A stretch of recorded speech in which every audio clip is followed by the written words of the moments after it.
Welcome to Black Motherhood Unplugged, Juggling Life, Working Kids. I'm your host, Jay Ashby, and this podcast is a heartfelt space for single mothers like you, mothers who have poured their hearts into their kids but may have lost a piece of themselves along the way. Here, we break the silence and share our stories, our struggles, and our victories.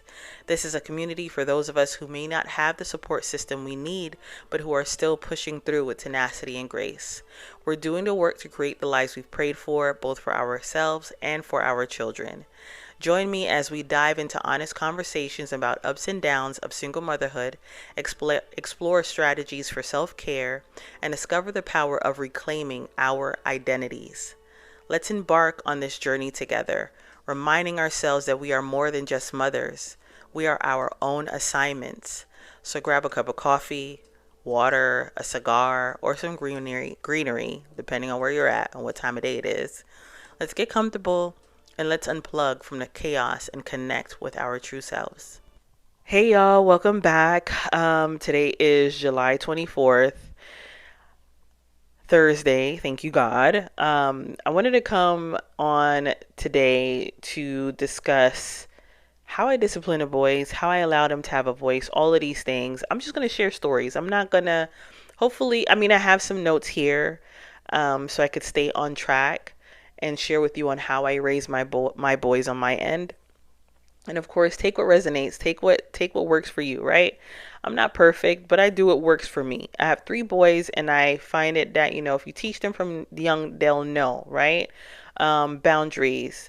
I am strict to a certain extent, but I also leave a little bit of wiggle room, and I also provide my boys the opportunity to have a voice, right? I didn't have that growing up. Anyway, if you're new here, thank you for checking me out, listening, sharing this episode, even subscribing. Subscribe. Go ahead and subscribe, girl. Go ahead and subscribe that shit. Go hit the button. Go hit the button right now. Anyway, thank you for taking the time to listen. So, if you're a first time listener, I want to start off by saying my name is Jay Ashby.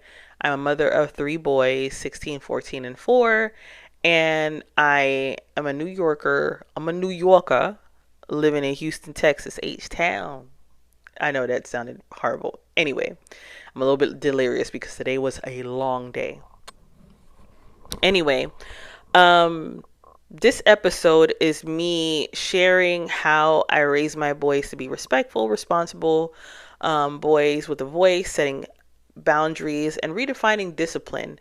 I feel that I've taken discipline from all aspects of my life, the way that I was raised on my dad's side to the way I was raised on my mom's side, and in the middle, what I'm creating how I'm creating life myself, right? I am not your conventional mom. I curse. I curse a lot. I drop a lot of F-bombs. I'm in a house full of boys. I talk about balls all the time in the sense of, yo, did you wash your balls? I'm big on hygiene, so I'll say things in the most unconventional way to have it stick so that when they do practice healthy hygiene, they know mommy doesn't like this shit. So I'm kind of weird like that. But hey, there's a method to my madness. Anyway, the kids have been home this summer. They didn't go to New York as 50% wanted them to. The other 50% was like, nah, chill. Anyway, they're home. I work remote. I'm losing my shit. I would go to the coffee shop at times to just break the monotony of my space, but then I like being in my space. But then there's the, mom, can I do this? Or mom, can I have that? I'm at work. They don't think that I'm at work. They don't see that I'm at work. They see that mommy's in her office and she's home. So that's driving me up the wall. Chores. I'm losing my shit with chores. So whenever I find myself having to repeat myself, it's a me thing. It's not a them thing because they're kids. So what I do is I have to put my foot down. I have to be firm, but extra firm. So, for example, the rule is you can't play your PlayStation or you can't touch your shit until you handle your chores. You don't even have to ask me. If I see you playing, that means that you cleaned and you handled your business.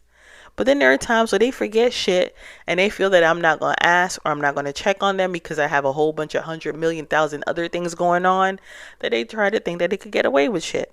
So anyway, I created we all have iPhones, so I created this chore list on our notes so I could share it and they could edit it on their end. And I just write down a list of things that I want them to do. Why? Because I don't want to overexert myself. I don't want to repeat myself. I don't even want to tell them what it is that they need to do. I'm going to write it down. And here's the times that you guys got to start and you check it off when you complete it. They asked me, Mom, can we not do taekwondo and boxing during the summer and return when school begins? I said, cool, but there's a rule. The rule is you have to be active Monday through Friday. What do you mean, Mom?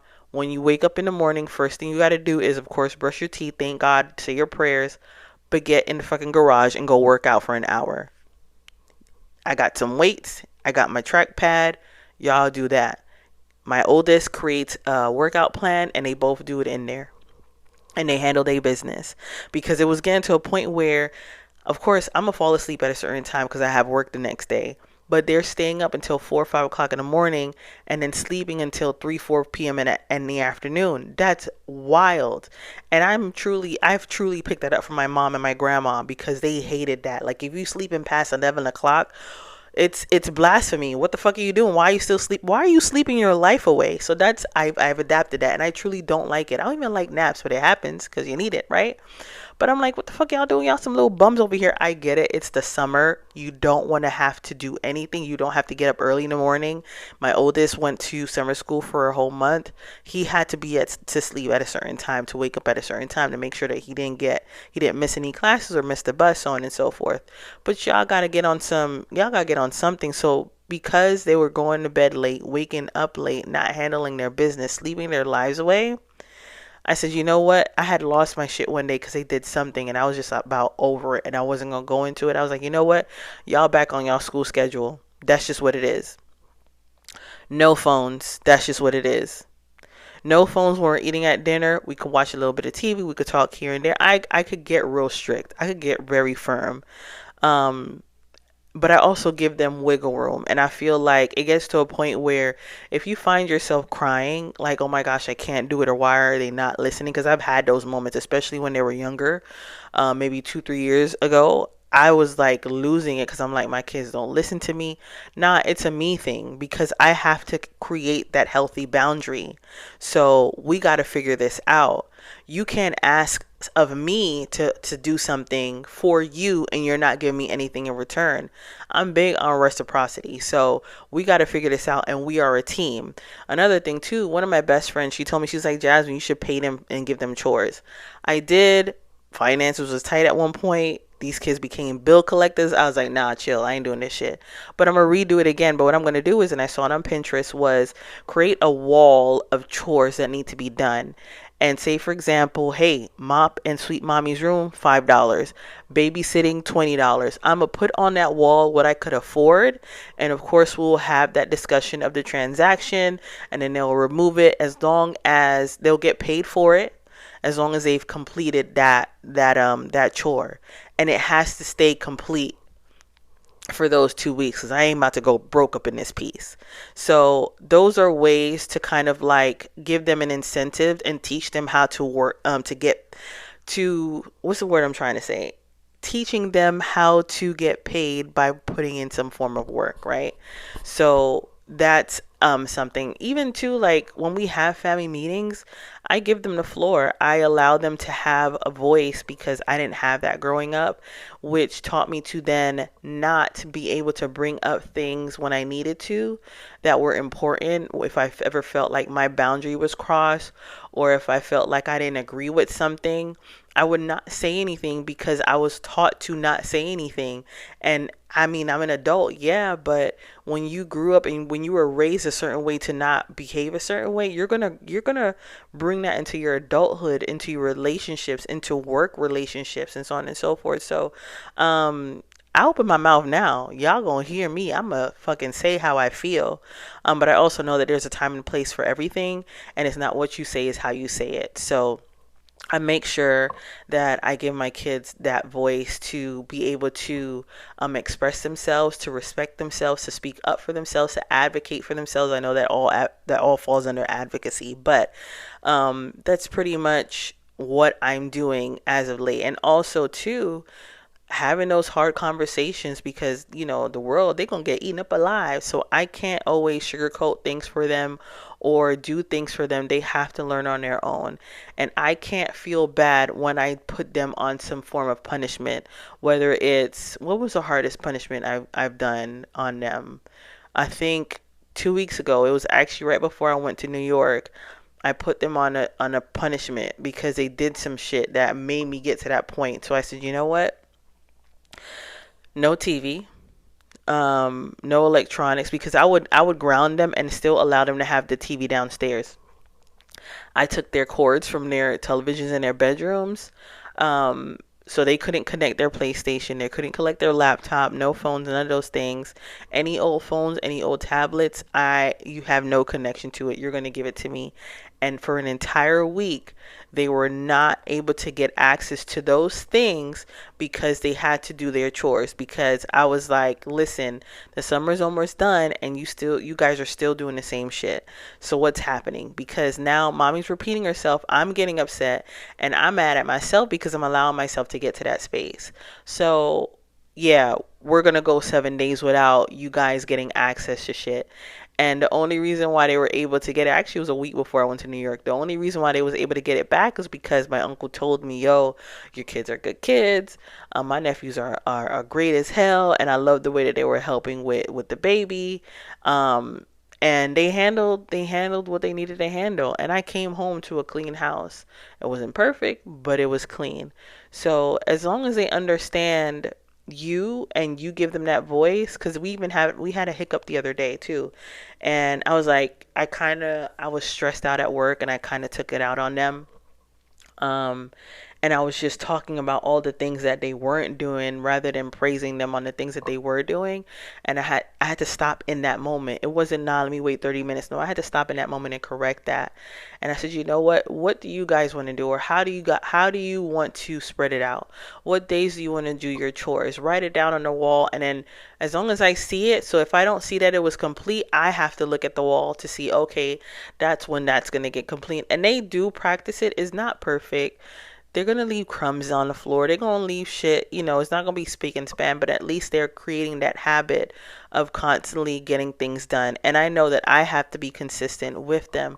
So it will be time consuming. It will be exhausting because it's like, damn, I gotta keep being on your ass, behind your ass on getting this done. Yes, because that's teaching them healthy habits. That's teaching them discipline. And when they finally move on to college, hopefully they are the clean roommates, right? And then when they buy their own place and they're living in their own apartment, they're gonna fully understand. Because my sister understood it when she left for college. I believe the first year, was it the first year we just, no, it was the second year. She experienced it more because she lived off campus and she had roommates, and she was like, sis, now I finally get it. Let's talk about electronics. I discussed how I take it away and I don't play that shit. During the school week, I put screen time on there. I definitely put screen time on there. I do allow them to have music though, because then they can listen to music on their way to school or during their lunch break or whatever have you. But I have them ask me to get access to certain applications.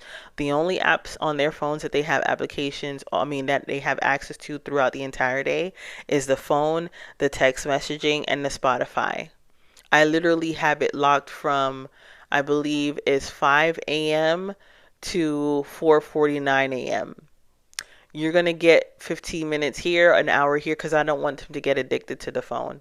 I know how I can be addicted to the phone. I've even had to take myself off of social media because I'm like, yo, there's so much more to life than being on your fucking phone or going on IG to check on other people's lives. Like, it's cool and everything, but it can be time consuming. So I get very firm and strict with them with that. Also, too, sometimes kids don't want to leave the house because they just want to be on their game. Totally fine. I threaten kids. We leave in this fucking house. I don't give a fuck what you say. We're going to leave the house. We need to break the monotony in this space. We need to change energies. And every time we leave the house, I'm like, let's go get some ice cream, or let's go to the park, or let's go do something fun. Mom, I'm so glad you took us out because you're right. We did needed to get out the house and get some fresh air. You have to do it. Don't be afraid to like, okay, it's okay to give your kids options, but when you know what's best for the family or for your kid in this present moment, sometimes you just gotta threaten them. I don't give a fuck what you said. Let's get in the fucking car and let's go. They will be fine because you know your kids and you know what your kids need in that moment, and you also understand and know the energy and the space that you guys are in as well. So I do that often, and they're getting older. My kid celebrated his 16th birthday last week Friday. What do you want to do, Pop? I want to get the VR and I want to go to the mall with my friends. So said, so done. I let him go and he actually invited his younger brother with him. And they were at the mall and me and little man was in the car until the little man had to take a shit and I had to drive all the way back home because I'm like, he doesn't like to use public bathrooms. I mean, we went to go in there, but he was on some next shit. I'm not even going to tell that story because little man just be driving me nuts. But we ended up going back home. That gave them about an extra hour and a half, I believe, time to like hang out. And I made it back to the mall by 9 p.m. and they were excited. So also extending that, I don't want to use that word. My uncle said you gotta like loosen the leash a little bit. Yes, because they're getting older and it does make sense. It is, but so much they could do. They don't have a car. So yeah, y'all gonna go to the mall. Y'all gonna go to the mall. Y'all gonna go to the movies. Y'all gonna go to the arcade, shit like that. Yeah, I'll do that because that's what they can do in this present moment. I'm gonna talk about eating habits. Oh my gosh, eating habits. These kids, let me tell y'all something. My grocery bill is about $1,500 a month. Like I need a part time just to pay for food. Like dead ass. Like seriously. As much as I'm in the supermarket, I should have met my husband by now. I say that all the time, but I'm dead ass because I live in this fucking supermarket. These kids eat a lot. It got to the point where I was like, yo, breakfast, lunch, and dinner. Of course, snacks in between. But when I'm asleep, they're making pancakes, grilled cheese sandwiches, burgers, whole meals. But you can't help it because they're growing boys. But what I do is I limit certain things. So there'll be moments where I buy cereal and I won't buy, I kid you not, I will buy cereal at least 5 times a year, if that. There's too much sugar in the cereal. Bacon every so often, but I'll buy turkey bacon most of the time. But I'm learning to just really buy the necessities. When I do buy extra, it's because I'm feeling extra. Let me buy some chips today, or let me buy some cake, or let me make some cake. I'll buy ice cream. I'll do things like that. But buying all of that stuff in the house is unnecessary. You need breakfast, lunch, and dinner, and you need to figure out what to eat in between. Yogurt and berries, tuna and crackers, a smoothie. Big on smoothie and protein shakes. You gotta figure out, you gotta chef things up. Um Also too, oh mom, there's nothing in that house to eat. I get up and look in the kitchen, there's plenty of food.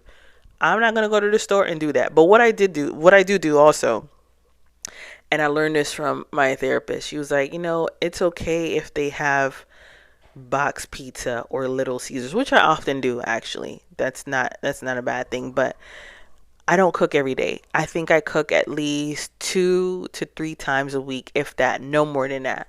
And if I'm cooking more, it's because I don't want to buy outside food and I'm feeling like I got extra energy that week. And I also have my oldest who loves to cook. He will cook sometimes. The food has come out a little botchy sometimes, but I mean, practice makes perfect. But we do what we can and we work it out. Me, I eat differently than the kids, so food has been a little bit easier to cook these days, as long as I leave it marinating in sofrito, like salmon. They love the salmon and pasta. They love burgers, sliders, ground turkey or ground beef over vegetable rice. Hot dogs, beef hot dogs. They don't like the turkey hot dogs. Or there's going to be days where we're having breakfast for dinner. Pancakes, waffles, eggs, turkey bacon. That's the jam. It doesn't have to be every day. And that's one of the things that I've had to tell myself. I don't want to make life harder for me. So this is what it's going to be. And to be quite honest, Sundays are really the days that I love to cook. Like I have to make sure that I cook a good, hearty, semi Thanksgiving meal on a Sunday. So I'll do that. But I'm just like, I'm not the conventional mom, you guys. I'm raising boys. They're respectful. Everybody that comes across them, they always say, "Man, your boys are so good. They're so respectful." Boys are gonna be boys. They're gonna do dumb shit. They're gonna make mistakes. I have to constantly tell myself that because I made mistakes when I was younger. I did hella dumb shit when I was younger, and I'm just making the most of it. And I just don't want to stress myself out, so I do what I can. So what I will share with you guys again, and I'll go over it.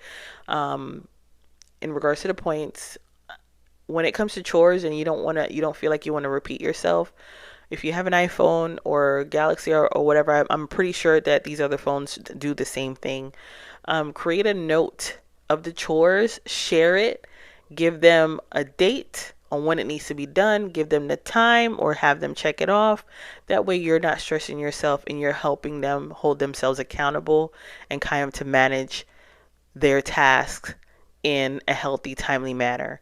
Have family meetings. I think those are important because it's good to ask questions like, how did I make you feel this week? Or how was your week? Or what can I do to make things better? Or what you can do to make things better, so that they get into the habit of opening up and operating like a team and being aware of their surroundings and what's going on in the house. Because if they're not aware of you, they are going to do that throughout their lives. You know what I'm saying? So definitely do that. Also, too, what I shared with the boys the other day was, let's get a mason jar. We didn't do it because I just came up with this idea. Let's get a mason jar, and in the mason jar, we're gonna throw in all the activities that we all like to do, and we're gonna draw from it twice a week. Um, Not twice a week, excuse me, twice a month, and we have no choice but to do it. So if Cameron wants to play Monopoly today, we're going to play Monopoly today. If Max wants to play Jenga today, we're going to do Jenga.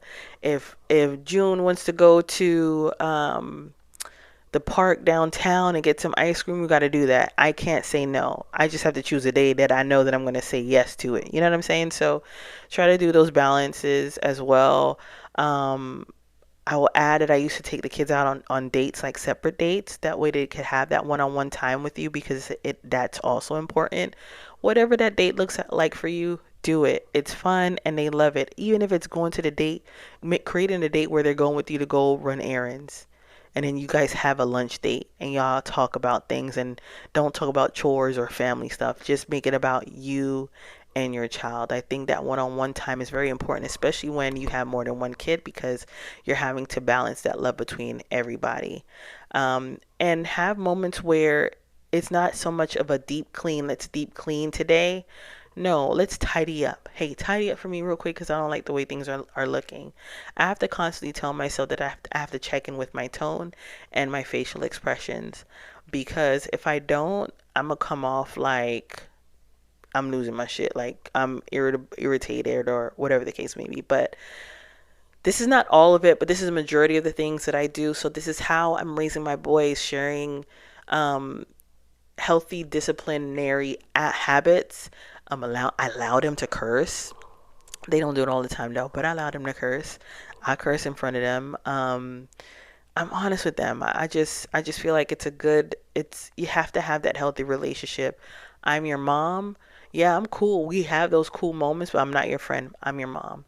So having that, creating and setting that boundary from the very beginning, um, creates healthy relationships. So I hope this helped y'all. I know it's different from the other episodes, but this is a motherhood unplugged, juggling life work podcast. So, and kids podcast. So I'm gonna talk about everything, y'all. So hopefully, you guys took some pointers from this. Hopefully it helped. Hopefully I wasn't talking too fast. I am a little bit tired. It's been a long week. A very interesting year so far. And I'm looking forward to what is to come. Hopefully, my previous episode on spirituality and how it started for me helped you. Hopefully, this episode on how I discipline my boys and how I just make life work for us has helped you. And perhaps you could take some pointers from this today. And my next episode that I'm going to be talking about is um, a letter to my teenage self. So, hopefully, this helped y'all. I appreciate y'all for listening and sharing and subscribing. Until the next episode, peace.